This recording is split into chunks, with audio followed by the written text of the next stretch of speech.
Virgo. There is someone you have never met who knows your name. Not the name written on your documents, not the name people call you across a crowded room, but the truer one, the one stitched into the way you carry yourself when no one is watching. And right now, in a room you will never see, behind a desk you will never sit at, that person is holding a folder with your life inside it, and they are turning the pages slowly, and they are not looking for reasons to walk away. They are looking for reasons to stay. Let me tell you what I feel, because it arrived the moment I settled into this stillness, and it has not softened since. There is a figure of immense means. Think of the quietest kind of wealth, the sort that does not announce itself, the sort that owns things it never talks about, and this figure has become interested in you. Not in a fleeting way, in a deliberate, patient, methodical way. Someone with the resources to know things has decided to know you. And the strangest part, the part that made me pause, is that the investigation is not a threat. It is a courtship of protection. This presence is looking into your past not to expose you, but to make absolutely certain that you are safe. I know how that lands. To be looked into can feel like being cornered.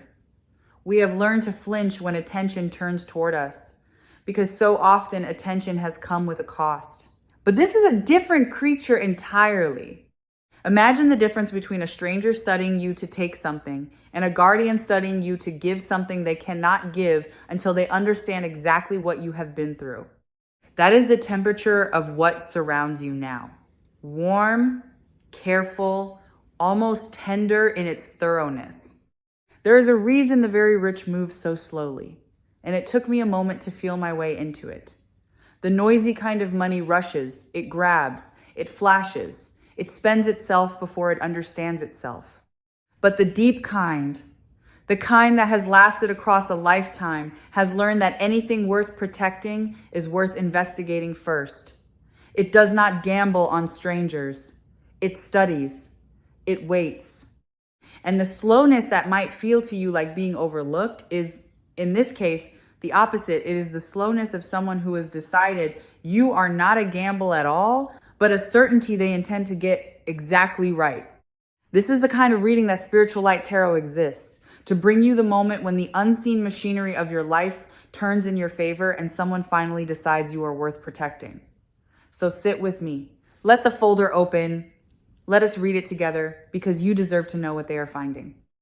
The first thing this figure noticed about you was not your struggle. That surprised me. I expected the ledger to begin with hardship, with the long list of things that went wrong. Instead, it begins with a quality and unreasonable, almost stubborn integrity. There is a page devoted entirely to the times you could have taken the easy money and did not. The times you returned what wasn't yours. The times you told the truth when a lie would have paid better. The wealthy, the truly wealthy, do not build their trust on charm. They build it on evidence of character, and your file is thick with it. This is why they are still reading. You passed a test you did not know you were taking, years before this moment, simply by being who you are when it was inconvenient to be so. People of this stature have a word for the history behind a thing, provenance. Before they acquire anything of worth, they trace where it came from, whose hands held it, what it survived to arrive intact. They are doing this with you. They are tracing your provenance, following the line of your life back through every hand that shaped you. And what they are discovering is that you were not cheapened by what you passed through. You were tempered by it. The scratches on you are not damage in their eyes. They are proof of authenticity, the marks that separate the real thing from the imitation. You cannot be faked. And to someone who has been fooled by counterfeits their whole life, that quality is worth more than they can easily say. Then the pages turn to the years you carried what was never yours to carry. There is a record here of debts that belong to other people, the financial weight of family, of situations you inherited rather than created, of promises made by others that landed on your shoulders to keep. And I want you to understand that this figure is not reading those pages with pity. They are reading them with a kind of professional astonishment. Because someone who shoulders another person's burden and does not collapse under it demonstrates a load-bearing strength that money cannot buy and cannot fake. They are noting quietly that you have already proven you can be trusted with more because you never crumbled under less. There is an early page from long before you were the person listening to this now, and I feel them lingering on it. It is the page where you first met lack, where you first understood, as a child understands, that there was not always enough, that wanting had to be rationed, that some doors were labeled not for you. Most people spend their whole lives running from that page, pretending it does not exist. But the figure reading your file treats it with great gentleness because they understand that the earliest wound around money is the one that shaped every choice after it. And they are not there to reopen it. They are there because they have the means to finally close it, to reach the frightened part of you that never stopped bracing, and to tell it at long last that the rationing is over.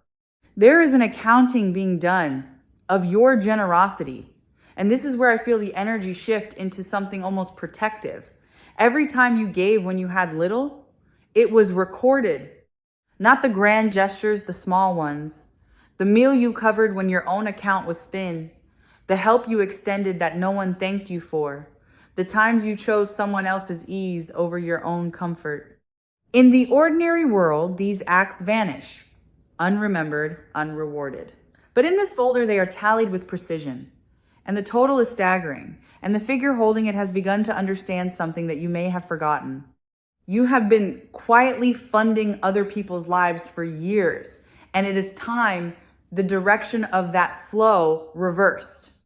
Alongside the giving, there is a record of your resourcefulness that reads almost like a study in craftsmanship. How you made a small thing last. How you stretched what should not have stretched, fed more mouths than the amount allowed, kept a household or a dream or a body running on far less than it required. To you, this was simply survival, unremarkable, invisible. To someone who commands enormous resources, it is a rare and coveted art because they know that most people who are handed everything waste it. And only those who once had nothing know the true value of what passes through their hands. You are, in their assessment, an extraordinary steward. And stewards, not spenders, are the ones the wise choose to enrich. And here, in the middle of the audit, something is discovered that changes the entire tone of the investigation, an imbalance. A ledger that does not reconcile. The amount you have poured out into the world does not match the amount that has come back to you, and it does not match by a wide and undeniable margin. To a mind trained in the movement of resources, this is not a moral tragedy. It is an error to be corrected, a discrepancy to be settled. The figure leans back, taps the page, and thinks the thought that will alter your life. This account is owed, not as charity, as restitution, as the closing of a gap that never should have opened. There is a particular entry in that imbalance that I feel them stopping on a time when someone took from you, not fairly, not by chance. A moment where money that was yours or was owed to you or was promised to you went into another person's hands and never came back, and you were left to absorb the loss and the insult, both. You may have made your peace with it, or you may still carry the ember of it, but either way, understand this: it was logged. The universe does not lose receipts. And the figure reviewing your life reads that theft not as your failure to protect yourself, but as a debt the world now carries on your behalf, one they have the standing and the means to see repaid through channels you would never have thought to look. Understand what it means to be cleared. In the world this figure moves through, before anything of value changes hands, there is a vetting, a careful confirmation that the recipient is who they appear to be, that the story holds, that the past contains no trapdoor waiting to swallow what is given. Most people never survive this scrutiny because most people's histories are built on sand. Yours is being examined line by line, and it is holding. Every claim you never made turns out to be true. Every hardship you understated turns out to have been worse than you let on. You are being verified, and you are passing, And the significance of that is quiet but enormous. You are being deemed safe to entrust with abundance. I keep returning to the image of a vault because it will not leave me. Somewhere in this vision, there is a space being prepared, a secured, guarded, reserved space, and it has your name on it. Not the name on your papers, the true one. The point of a vault is not that it holds treasure. The point is that it keeps treasure from being lost, from being taken, from slipping away in the night. What is being built for you is not merely wealth. It is wealth that cannot be reached by the people and the patterns that have drained you before. This is the difference between receiving money and receiving security. You are being offered the second one, which is the rarer and the greater gift. There is another concept these people live by, and it is called escrow, the holding of something valuable in trust, set aside, untouchable, until the conditions are right for its release. I feel that something has been sitting in escrow with your name attached to it for longer than you would believe. It was not withheld to torment you. It was held because releasing it before you were ready would have meant losing it. The conditions are what mattered. The readiness of the one receiving, the safety of the moment, the closing of certain doors that had to close first. And what I feel now, unmistakably, is a set of conditions being met, one after another, quietly satisfied, bringing that held thing closer and closer to the moment it is finally cleared for release. Because here's a truth that the ordinary story of money will never tell you. Security is not luck.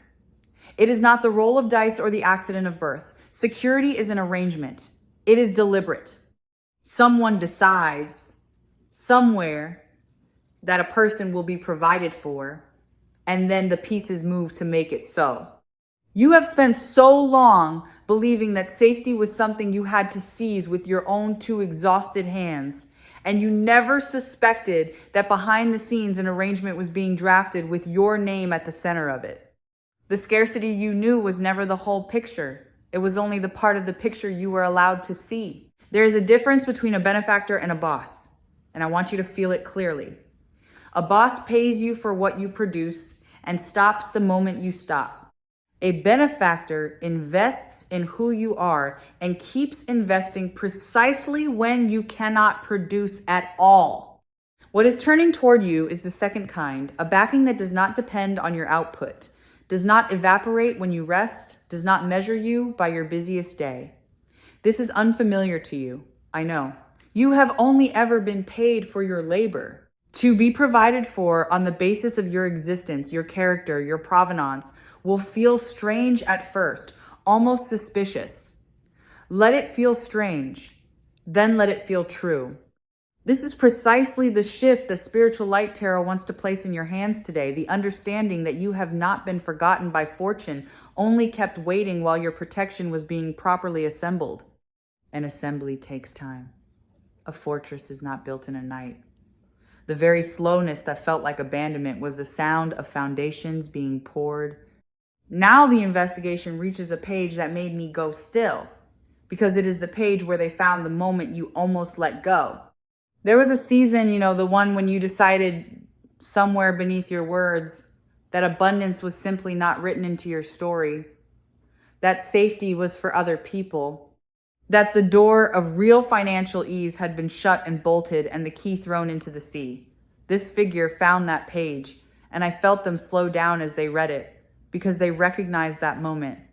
They have seen it in every file worth protecting. The ones who nearly gave up on being provided for are almost always the ones who most deserve to be.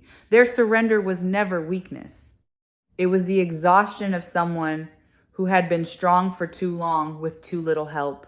I feel that this near surrender happened in the dark, most likely at night, in the hours when the arithmetic of survival will not let a tired mind sleep.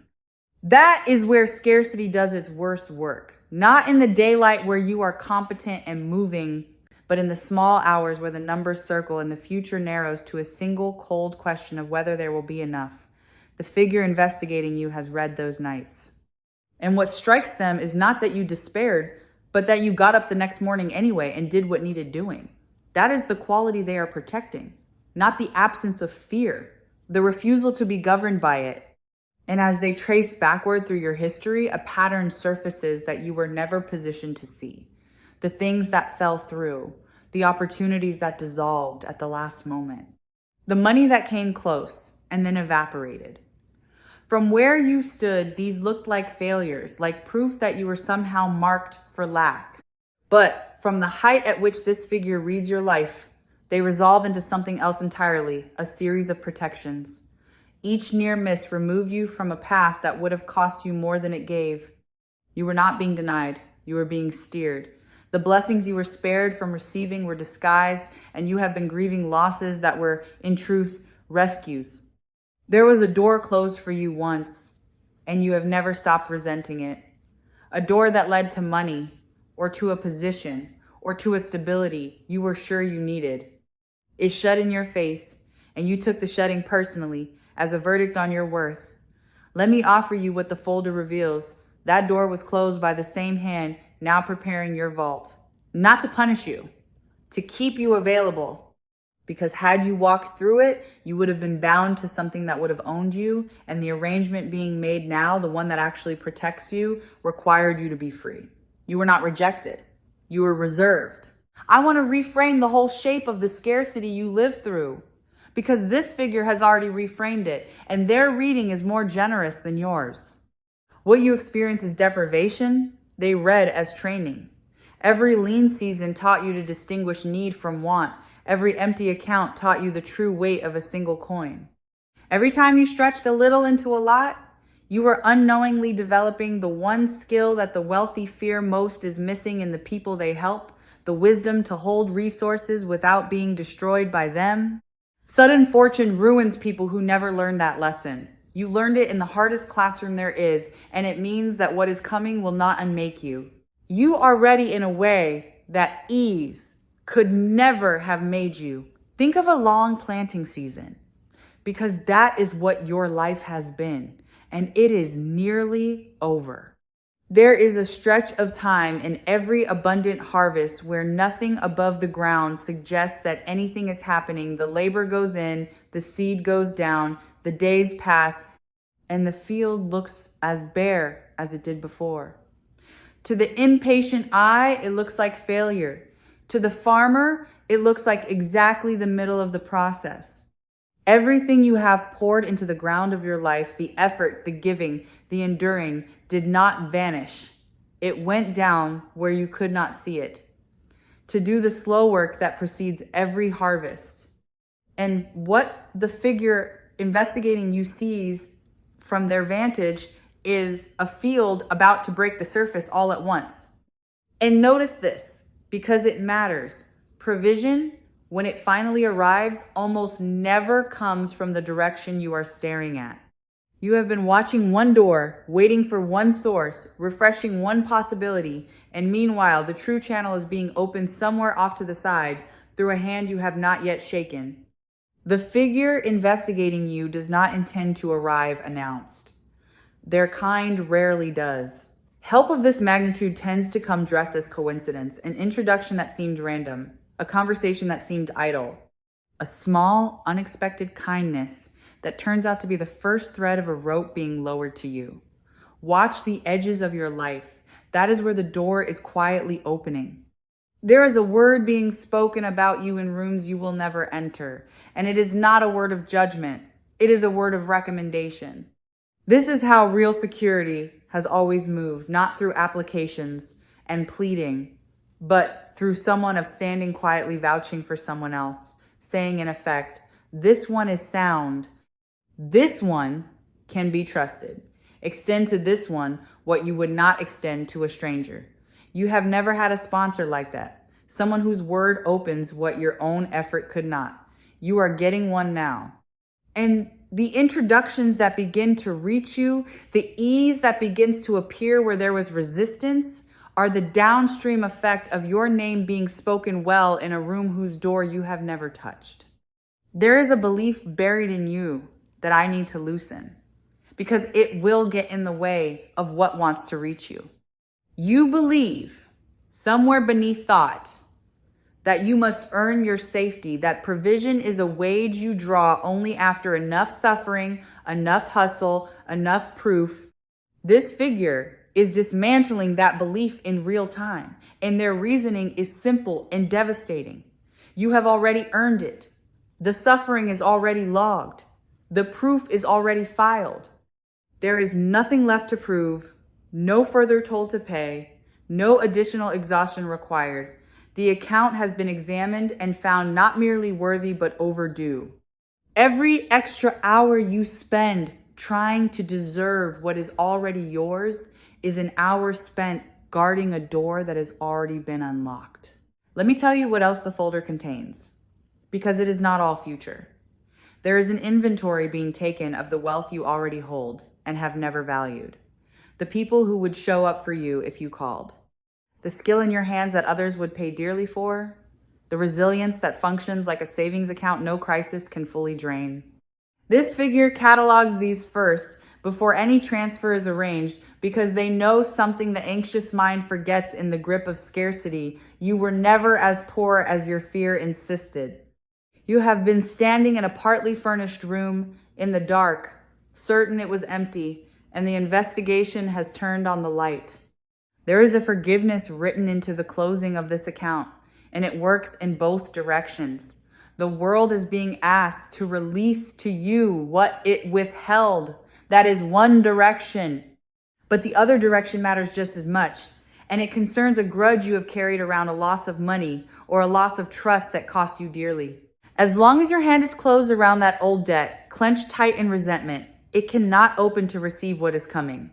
The figure reading your file sees the grudge and does not judge it. They simply note, with the practicality of the very rich, that a closed hand cannot be filled. And I feel that as the settlement approaches, a door opens in you too, a willingness finally to set that old weight down. Not because the wrong didn't matter, but because you are ready to be free of carrying it. And so a settlement takes shape. Not a windfall in the vulgar sense, not a chaotic flood that arrives and vanishes, but a settlement, a resolution, a squaring of accounts, a restoration of what the years quietly took. Settlements have a particular texture. They feel less like winning and more like justice. Less like a shock and more like an exhale you have been holding for longer than you knew. When it reaches you, and it is reaching you, it will not feel foreign. It will feel like something being returned that was always meant to be yours, arriving at last through the long, patient work of a benefactor who refused to hand it over until they were certain it would land in safe hands, which turned out to be your own. Feel for a moment the weight that is preparing to lift. There is a specific heaviness that comes from carrying your survival alone, the low, constant hum beneath every decision, the arithmetic that never stops running in the back of the mind, the way even rest is taxed by the awareness that no one is coming.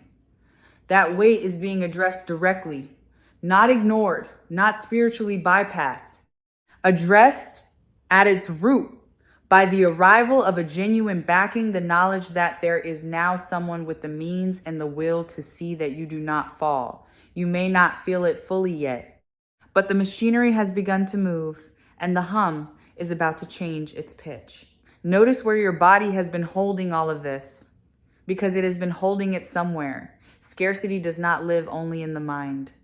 It lives in the shoulders that never fully drop, the jaw that sets itself against the day, the breath that stays shallow so as not to relax into a safety it does not trust. Your body has been standing guard over threat for so long that it has forgotten there is any other way to stand. And I feel that as this protection settles into place, the body will be the last to believe it, and then one day, suddenly, the first breath that goes all the way down without asking permission, a set of shoulders that finally understand the watch is over. You might be waiting for the catch, because everything generous has always come with one. So let me tell you plainly what this figure asks of you in return, because I have looked for the clause and there is only one, and it is not what you fear. They ask that you receive. That is the entire condition. Not that you repay, not that you grovel, not that you contort yourself into gratitude so heavy it becomes a new debt. Simply that you allow it. The truly wealthy are not impoverished by giving to you. It costs them nothing they will miss. What they want in exchange is the rarest thing, the sight of someone deserving finally, gracefully allowing themselves to be provided for without flinching, without apologizing, without insisting they are fine, which means you are permitted to stop now, to set down the second effort you took on, not from ambition, but from terror, to loosen the grip on the coins you have been clutching as though letting go of one would collapse the whole tower. The overworking, the oversaving out of fear, the reflexive refusal of every small pleasure, these were survival strategies for a version of your life that is ending. You do not have to fight for the shore anymore. The current has turned, and it is carrying you in. Fighting it now only tires you against a tide that has already decided to be kind. There is a role waiting for you on the other side of this, and it is worth naming because it will give the whole arrangement its meaning. You are not being made secure so that you can hoard in a corner and finally be still. You are being made secure so that you can become, in time, what this figure has been to you. A source of steadiness for others. A hand that reaches down the same rope that was lowered to you. The wealthy who understand their power know that provision is meant to move, to pass from steward to steward, and they are choosing you in part because your whole history proves you will not let it stop with you. The security coming towards you is also quietly a commissioning. You are being trusted to become a giver of a larger kind. There is a protection folded inside the gift that you would never have thought to ask for, and it moves me that they thought of it. Knowing your history of giving everything away, of emptying your own pockets to fill someone else's, this figure has built a safeguard against your own generosity into the arrangement itself. What comes to you is being structured so that it cannot be siphoned off by the people who have leaned on you before, so that your open heart cannot be used against you one more time. You will still be free to give, but from overflow now. Not from your foundations. They are not only protecting you from the world, they are gently protecting you from the oldest pattern in your own kind hands. I feel a document being finalized, and I want to describe the moment because it is closer than it seems. There is a page that has been waiting for a signature, the last confirmation, the authorization that turns intention into transfer. For a long time, it sat unsigned. Not out of doubt, but out of care, because everything had to be verified first, every condition met, every risk to you removed. What I feel now is a hand reaching for the pen. The hesitation is over. The verifying is done. And when a decision of this magnitude finally moves from consideration into commitment, the effects begin to reach the ordinary world almost immediately, in ways that will surprise you with their timing. Here is something that may unsettle you before it comforts you.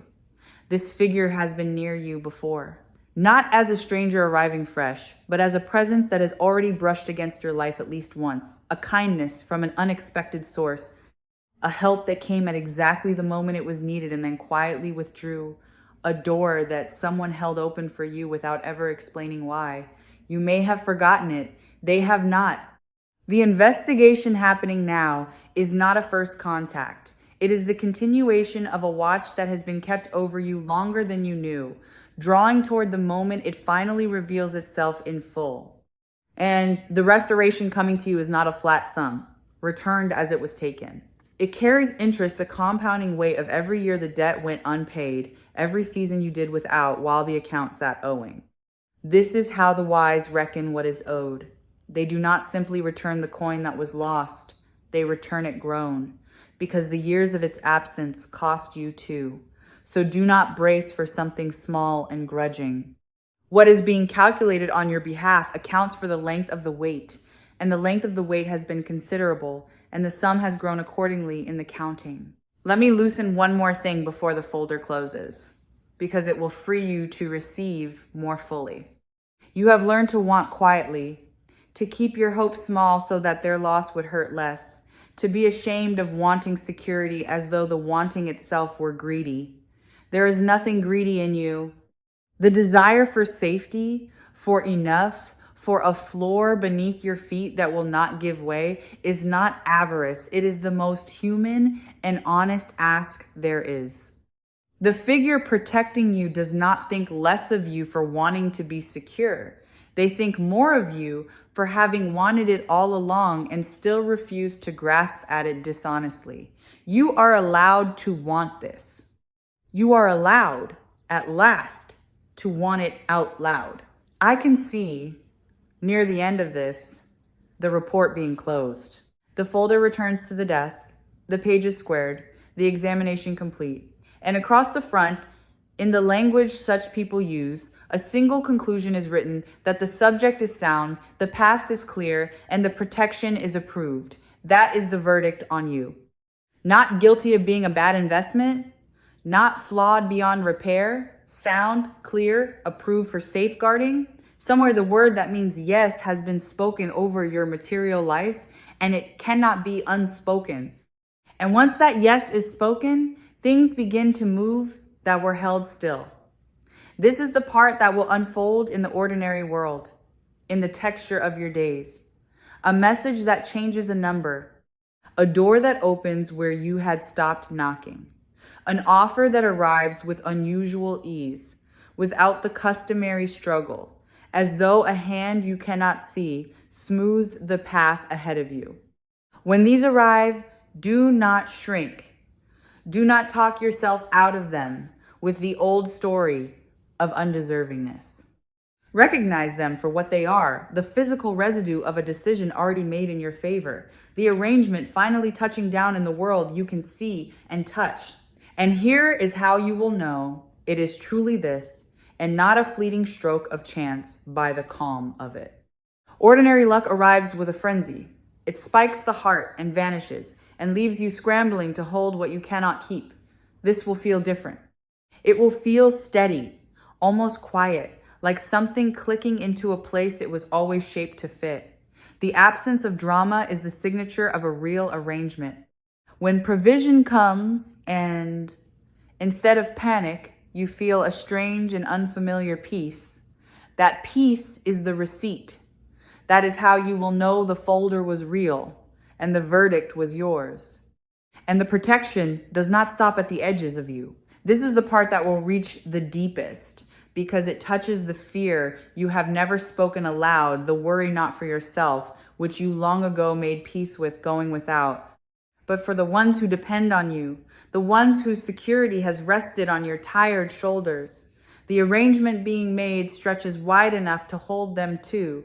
The floor being built beneath your feet is broad enough for the people you would have gone hungry to protect. That is the mercy inside this whole thing.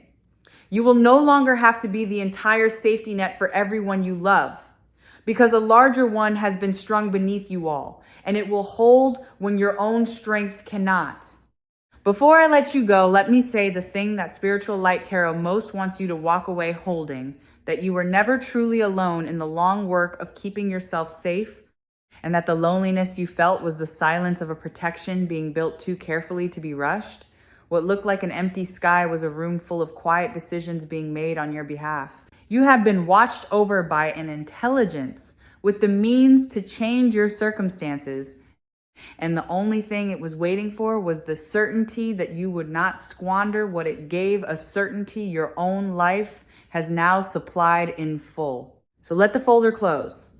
Let the vault stand ready.